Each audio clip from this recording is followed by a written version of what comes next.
And we keep seeing U.S. citizens turn up in stories that are ostensibly about immigration enforcement or something having to do with immigration. I mean, Trump's immigration agents have told at least 9 U.S. citizen lawyers, doctors, teachers that they had 1 week to get out of the country or else. U.S. citizens, where are they supposed to go? First, it was 2 U.S. citizen lawyers in Massachusetts that we learned about. Then next, we learned about a U.S. citizen doctor from Cromwell, Connecticut. A few days after that, we learned about a U.S. citizen lawyer in Utah. He got this letter saying, it's time for you to leave the United States. The federal government will find you. He's a U.S. citizen. The next day, we learned of a U.S. citizen lawyer in San Diego. Same threat.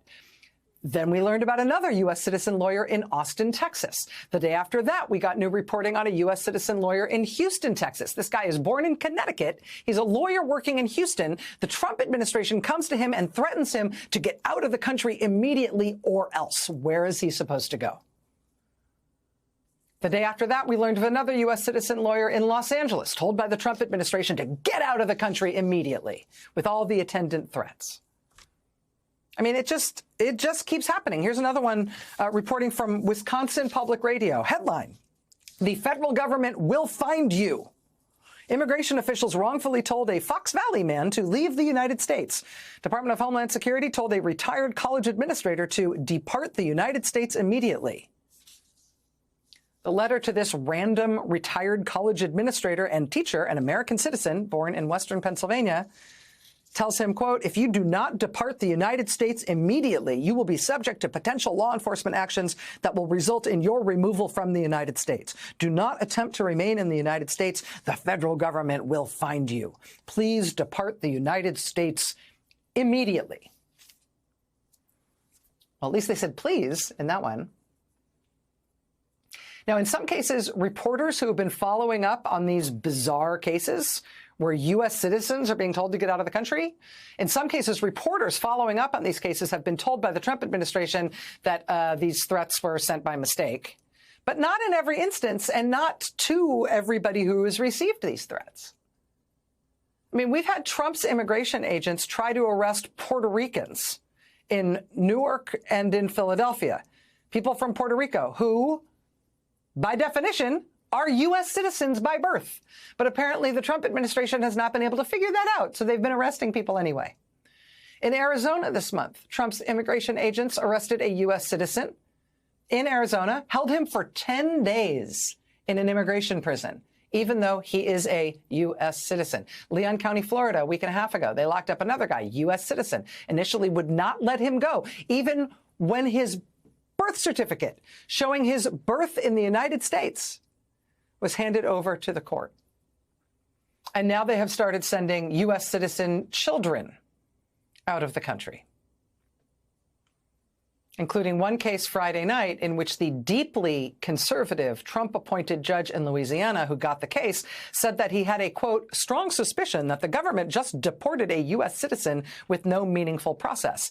That judge, I got to tell you, in an extraordinary action, also himself personally tried to get the mother of that U.S. citizen child on the phone after Trump's immigration agents had flown her out of the country. The judge tried to get her on the phone himself so he personally could ask the mother whether or not what the Trump administration was saying about her and her child was true, since they offered him no proof at all, and he doesn't have to believe them when they offer no proof.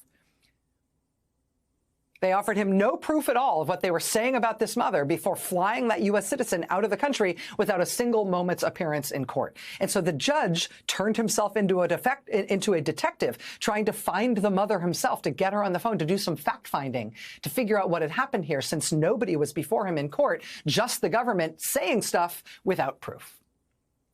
The administration says that this mother chose to take her children with her. But in both cases where we've had families like this, where we've had U.S. citizens sent to other countries, despite the fact that they are citizens, we've got lawyers for the mothers in both of those instances saying that the mothers were not given that option.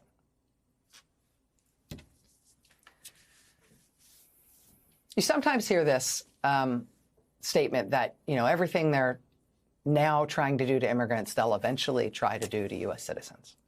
It's not that. It's not just that everything they're now trying to do to immigrants, they will eventually try to do to U.S. citizens.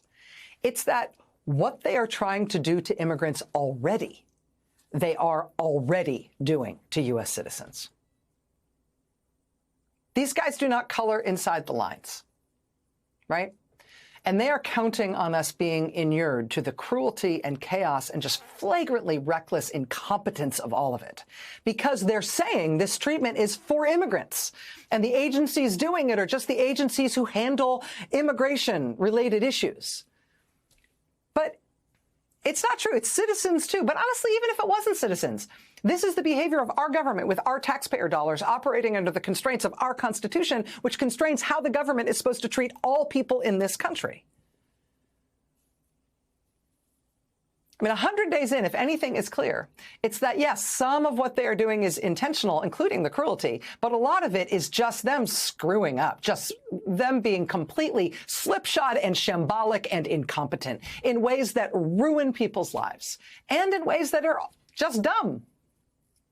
I mean, today, for the dumb column, we got news that Trump's hand-picked defense secretary, who he picked off Fox and Friends weekend, Pete Hegseth, Trump insisted on putting this man above everybody in charge of the Pentagon, despite everything we know about Pete Hegseth. Today, we got news that Pete Hegseth was sort of pounding his chest and typing in all caps and shouting about he, all caps, ended the Women, Peace, and Security program inside the Pentagon.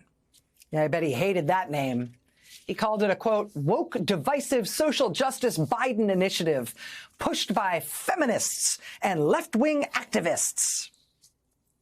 He said, good riddance. He's ending it today. Except the program he's talking about was actually created by Donald Trump. Something Trump bragged about for years as one of his big national security accomplishments in his first term. The legislation to create this program was sponsored by a congresswoman named Kristi Noem. She's now Trump's Homeland Security Secretary. In the Senate, it was sponsored by a man named Marco Rubio, who's now Trump's Secretary of State. What did Pete Hegseth call it? He called it a woke, divisive social justice Biden initiative pushed by feminists and left-wing activists, by which he means something created by and bragged about by Donald Trump and his cabinet. Because with the vast resources of the U.S. Defense Department at his disposal, Donald Trump nevertheless found someone to put in charge of the Pentagon who apparently can't Google. Hasn't learned that yet. Donald Trump told The Atlantic magazine in the interview they did with him this week, quote, I run the country and the world. My dude, you and your administration cannot run a group chat.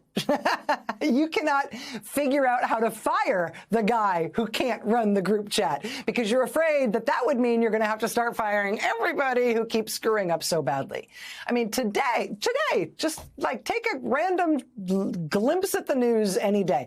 Just today, the Trump administration, announced that they would reverse themselves and try to bring back the firefighters' cancer registry that Trump, for some reason, killed a couple of weeks ago, even though he's the one who created it and bragged about it in his first term. Today, the Trump administration, announced that they would reverse themselves and try to bring back the people who screen coal miners for black lung disease after Trump inexplicably fired almost everyone at the Coal Workers Health Surveillance Program. Now, they're trying to get them all back. If we have learned everything, it is not incompetent or evil. It's not a multiple choice thing. It's more like check all that apply. At 100 days, Donald Trump has the lowest approval rating of any president in the history of modern polling. The U.S. trade deficit is the worst it has ever been in U.S. history.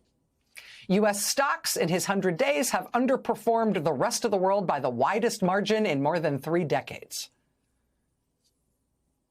He thinks he rules the world.